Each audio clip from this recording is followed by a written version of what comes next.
FM.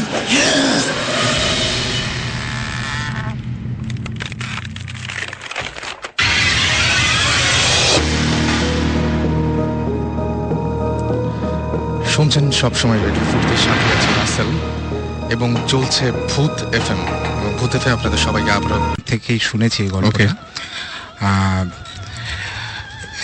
কিছু না হলেও এটা 60s এর গল্প হবে। আমার বাবা তখন ইয়েতে একটা জার্মান কোম্পানিতে কাজ করতেন, ওটার নাম ছিল হচ্ছে গিয়ে ডিম্যাগ, এবং তারা পারাদ্বীপ পোর্ট যেটা ইন্ডিয়ার উড়িষ্যাতে একখানা মোহনার পাশে একদম আপনার ইয়েতে যেটা সমুদ্রের ওখানে তারা একটা স্টিল প্ল্যান্ট ওখানে কনস্ট্রাক্ট করতে যায় আর কি। তো ফিজিবিলিটি রিপোর্ট টিপোর্ট এইসব জিনিসপত্রগুলো আমার বাবা তৈরি করছিলেন, তাই জন্য ওনার ওখানে থাকতে হতো। উনি ওখানে একটা সার্কিট হাউসে থাকতেন আর একাই থাকতেন। ওকে, তো এরকম একদিন হঠাৎ উনি ওনার যে খাস বেয়ারা থাকে তার থেকে শুনলেন যে মোহনার পাশে একটা গ্রামে নাকি খুব সুন্দর ইলিশ মাছ উঠেছে। তো ইলিশ মাছের লোভ সামলাতে পারলো না আমার বাবা, আমিও লোভী উনিও লোভী ছিলেন, হ্যাঁ আমরা খেতে খুব ভালোবাসি আর কি সবাই। তো লোভ না সামলাতে পেরে এবং উড়িষ্যায় অনেকদিন ইলিশ মাছ পায় না বলে উনি চলে গেলেন গ্রামের দিকে। সাথে সবসময় উনি ওনার একখানা .32 একটা রিভলভার রাখতেন। ইট ওয়াজ আপনার একটা কনস্টেবলের edition of Smith and Wesson I think. So he use to always keep it with him. Torch রাখতেন এবং এগুলো নিয়ে উনি দিলেন হাঁটা। তো হাঁটতে হাঁটতে সবাই খালি গ্রামে যদি আপনি কাউকে জিজ্ঞেস করেন যে ভাই এটা কত দূর, এই তো নাক বরাবর চলে যান, সামনে একটু সামনে, হ্যাঁ। এবং অনেক ডিস্টেন্স উনি কভার করে ফেলেন এবং অনেক ডিস্টেন্স কভার করার পরে ওই যে নুলিয়াদের যে গ্রামটা ছিল সেই গ্রামটাতে উনি চলেও যান এবং ওইখান থেকে দুটা বিশাল বিশাল সাইজের ফ্রেশ ইলিশ মাছ একদম মোহনাতে ধরা, হ্যাঁ, নিয়ে খুব খুশি মনে উনি চলে আসছেন আর কি। ঠিক এই সময় যেটা হয় উনি জিজ্ঞেস করেন যে ভাই কোনো শর্টকাট আছে নাকি, মানে যেই ঘুরায় ঘুরায় আসলাম রে ভাই, মানে একটু শর্টকাট যদি পৌঁছে যাওয়া যায় ফেরার সময় তাহলে একটু বেটার হয়। প্রায় তো এখন দুপুর হয়ে গেছে, কিছুক্ষণ পর বিকাল হবে। বলে স্যার আপনি তো শুধু শুধু এত ঘুরে ঘুরে আসছেন, এটা একটা সোজা রাস্তা আছে বিচের ওপর দিক দিয়ে। বলে ওকে ফাইন। তো আমার বাবা বিচের ওপর দিক দিয়ে দুইটা ইলিশ মাছ কাঁধে নিয়ে হাঁটতে শুরু করলেন আর কি। তো যাচ্ছেন কিছুটা দূর গিয়ে হঠাৎ দেখে যে এক মহিলা বিচের ওপরে দাঁড়ানো। মহিলার পরনে কিছু নাই, লম্বা চুল, ভীষণ সুন্দরী, এবং সেই মহিলা হাতটা বার করে দিলেন সামনে এরকম করে যে আমাকে ইলিশ মাছ দে। ওকে, কিন্তু কিছু বলছে না। আমার বাবা মনে করে যে এটা নিশ্চয়ই কোনো একটা পাগলি ঠাগলি কিছু একটা হবে, এই সর এখান থেকে সর। সে সরে না, সে সাথে সাথে আসে এবং মাঝে মধ্যেই হাত বাড়ায় দিতেছে যে এই ইলিশ মাছটা তার চাই, এই ইলিশ মাছটা চাই। এবং আমার বাবা একটু স্পিড বাড়ায় দেন। পাগলি পেছন পেছন দেখা যাচ্ছে স্পিড শুধু বাড়াচ্ছে না, সে আরো লম্বা লম্বা স্টেপ ফেলে সামনে চলে গিয়ে আবার হাত পাতে। এই সময় আমার বাবা একটুখানি স্লাইটলি ভয় পেয়েছেন, খুব স্বাভাবিক মানে। এবং উনি যেটা করেন সেটা একটা ডাবের খোলা বা কিছু একটা জাতীয় জিনিস, উঠে উনি প্রথমে ভয় দেখান। ভয়ের সিনসিনারি নাই, ছুঁড়ে মারে এবং that goes through and through her, মানে এপার থেকে ওপার, মানে একদম ঢুকলো এবং সাট করে ওখান থেকে বেরোলো। জাস্ট মনে হচ্ছে একটা মানে ছায়া, সেই ছায়ার এপাশ থেকে ওপাশে চলে গেল। কিন্তু একদম যেটা মনে হচ্ছে যে ইট ইজ আ প্রপার নাকি মানে একদম প্রপার ফিগার আর কি। এইবার তো বাবা বেশ ভয় পেয়েছেন।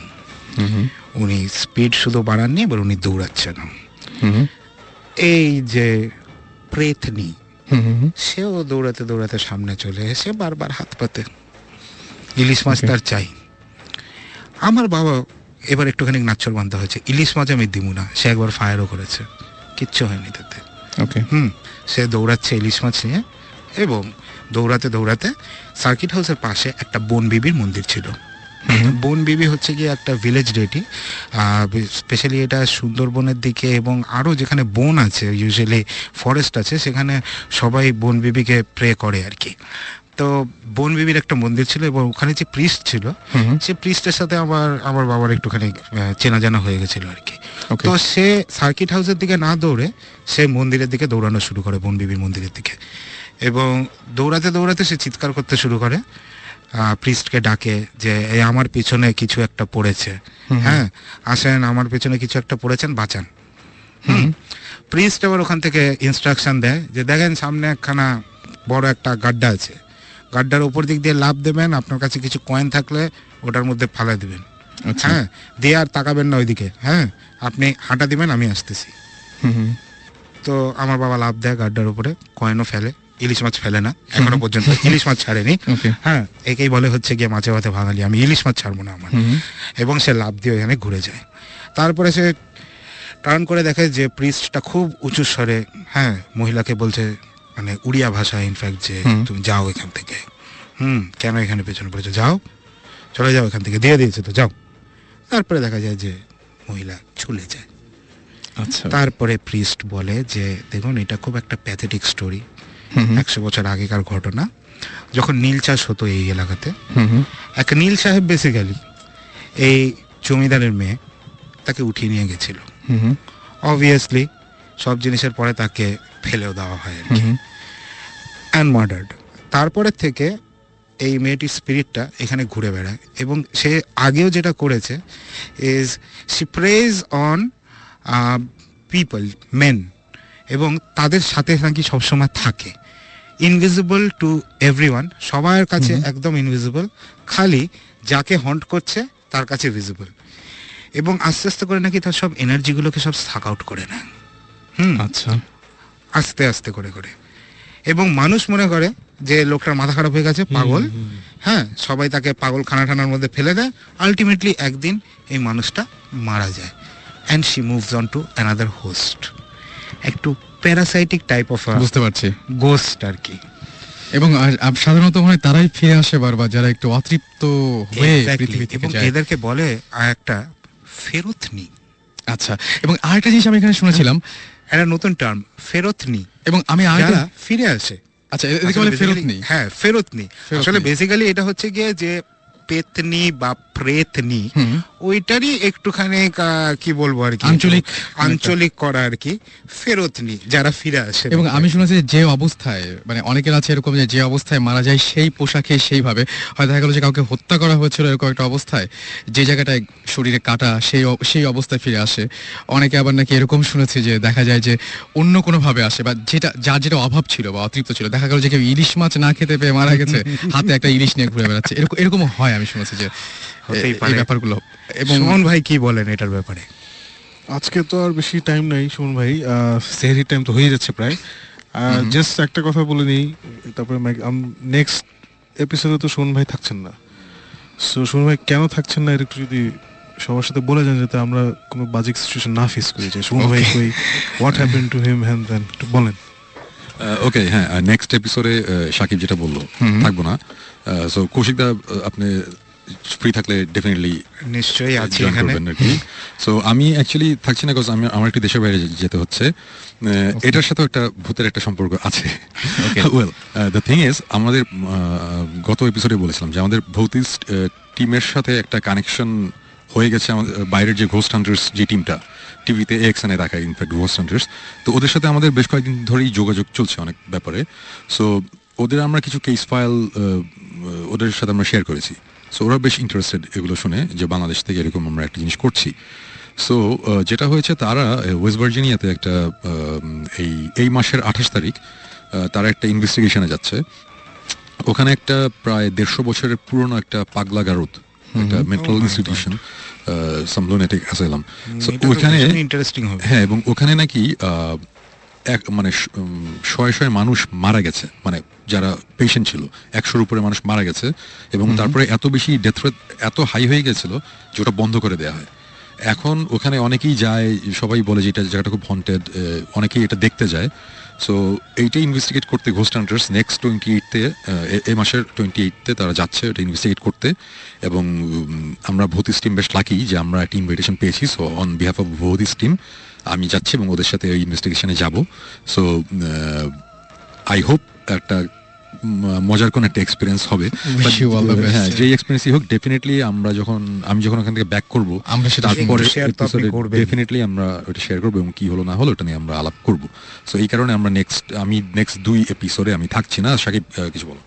হ্যাঁ না, লুনেটিক অ্যাসাইলামটা খুব ইন্টারেস্টিং আরেকটা কারণে, যে এখনকার দিনে পাগলাগারদে যারা মেন্টালি আনস্টেবল যে চিকিৎসাটা করা হয়, এটা খুবই নতুন ইন দ্য সেন্স দ্যাট গত সে 40-50 বছরে এই হিউম্যান ট্রিটমেন্টটা, মানে ট্রিটিং দেম অ্যাজ পিপল, পাগলদেরকে ঠিক মতো ব্যবহার করে ওদের সাথে সুন্দর করে ওদের দেখে মানে যতটুকু সম্ভব, এই ইনস্টিটিউশনটা যেটা সুমন ভাই বললো 150 বছর 200 বছর পুরনো।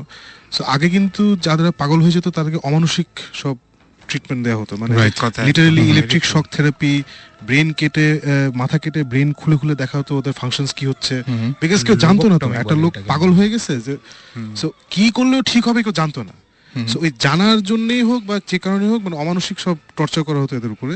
সো সুমন ভাই যেটা বললেন যে ডেথ রেট বাড়ার পিছনে this was a big factor আর কি। Okay, it's not just natural death. বুঝতে পেরেছি, মানে ওইভাবে যে কষ্ট পেয়েই মারা গেছে। সো এর জন্য এটাই just I just wanted to add. Okay, তো আমার মনে হয় যে আর কোনো গল্প তো আজকে আমরা শুনছি কি?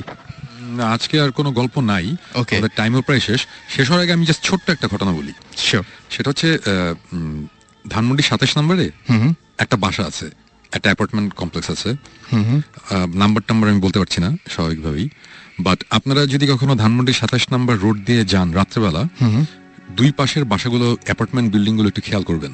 ওকে, একটা অ্যাপার্টমেন্ট বিল্ডিং এ বড় জোর 6টা কি 7টা লাইট জ্বলে, 6টা কি 7টা রুমের লাইট জ্বলে অ্যাপার্টমেন্টটা অনেক বড়, ওইখানে মনে করেন যে অ্যাটলিস্ট 30টার মতন অ্যাপার্টমেন্ট রয়েছে মানে কমপ্লেক্সটার মধ্যে, বাট আপনারা 6টা-7টার বেশি লাইট দেখবেন না সন্ধ্যার পর থেকে। রাইট, দেখবেন না। এর কারণ হচ্ছে ওই 6টা-7টা বা 10-12টা অ্যাপার্টমেন্ট ছাড়া বাকিগুলোতে কেউ থাকতে পারে না। এবং এটা কিন্তু একটা সত্যি ঘটনা, আমি নামটা বলতে পারছি না, আমরা ওখানে যেতে চেয়েছিলাম, ঢুকতে দেওয়া হয়নি সঙ্গত কারণে, সবাই চায় না, বাট আপনারা এটা একটু খেয়াল করবেন, তাহলে আপনারা বুঝতে পারবেন। আপনারা জাস্ট 27 নম্বর রোড দিয়ে রাত্রিবেলা যাওয়ার সময় দুই সাইডে একটু খেয়াল করবেন, কয়েকদিন করলে আপনারা ডিটেক্ট করতে পারবেন এটা কোন অ্যাপার্টমেন্ট, এবং এই জিনিসটা ওখানে হয়। এটাই হচ্ছে একটা ছোট্ট গল্প এনিওয়েজ। সো আমরা এই ছোট্ট গল্পটা দিয়ে ছোট্ট করে আজকে ইতি টানতে হচ্ছে আমাদেরকে, এবং আমার মনে হয় যে আবারও আগামী শুক্রবার আমরা ঠিক একদম মানে কি বলবো যে 11:59 আপনাদের সামনে হাজির হয়ে যাব।